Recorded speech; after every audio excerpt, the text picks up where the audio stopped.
कञ्चनपुरकी निर्मला पन्तको दिनदहाडे भएको जघन्य बलात्कार र हत्या प्रकरणमा लामो समय बितिसक्दा पनि सरकारले दोषी पत्ता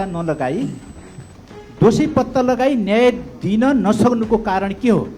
तपाईँ कोही मान्छे बित्दै गर्दाखेरि तपाईँलाई दिनका दिन सम्झाउँदाखेरि तपाईँको राष्ट्रिय स्तरबाट सम्झाउँदै तपाईँलाई मजा आउँछ होला त? तपाईँलाई मनमा शान्ति हुन्छ होला त? यो पनि म हजुरलाई प्रश्न गर्न चाहन्छु। र यसमा म धेरै कुरा बोल्न सक्दिनँ, बोल्दा उचित हुँदैन होला जस्तो लाग्छ। यो अनुसन्धानको विषय हो र यसमा चाहिँ हामीले सूक्ष्म तरिकाले अनुसन्धान गरिरहेछौँ। गृह मन्त्रालयसँग सम्बन्ध विषयमा माननीय सदस्यज्यूहरूबाट उठाइएका प्रश्नहरूको जवाफ दिन उपस्थित भएको छु। सरकार शान्ति सुरक्षा कायम गर्नका लागि निरन्तर लागिरहेको छ। यो गृह मन्त्रालयको मुख्य विषय समेत भएकोले देशमा हुने हत्या, हिंसा, बलात्कार लगायतका अपराधहरूको अनुसन्धान हामीले चरणबद्ध रूपमा गरिरहेको छौँ। र माननीयज्यूले उठाउनु भएको विषय एकदमै सेन्सिटिभ छ।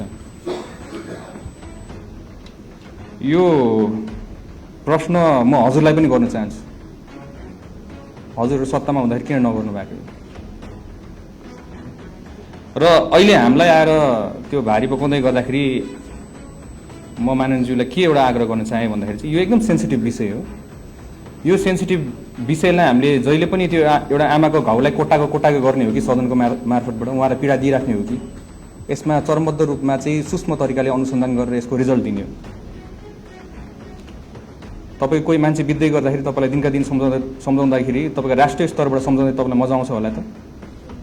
तपाईँलाई मनमा शान्ति हुन्छ होला त? यो पनि म हजुरलाई प्रश्न गर्न चाहन्छु। र यसमा म धेरै कुरा बोल्न सक्दिनँ, बोल्दा उचित हुँदैन होला जस्तो लाग्छ। यो अनुसन्धानको विषय हो र यसमा चाहिँ हामीले सूक्ष्म तरिकाले अनुसन्धान गरिरहेछौँ।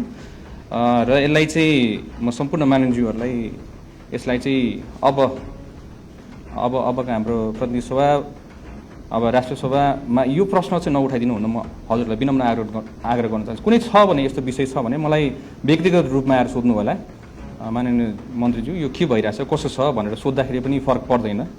यसको उत्तर मसँग छ। तर मैले जहिले पनि यसरी गरेर एउटा आमाको पीडामाथि चाहिँ मलम लाउनुको साटो चाहिँ बारम्बार यहाँ सदनमा बसेर चाहिँ उहाँको छोरीको सम्झनालाई कोटाइराख्न चाहिँ मेरो नैतिकताले चाहिँ दिँदैन। त्यही भएर मान्छु, माफ पनि माग्न चाहन्छु। यसको बारेमा मैले राम्रोसित उत्तर दिन सक्दिनँ होला, तर हजुरले एकछिनपछि मलाई सोद्धाखेरि म यसको बारेमा विस्तृत जानकारी दिन सक्छु। सबै माननीयज्यूहरूलाई रिक्वेस्ट गरिए चाहिँ हजुर।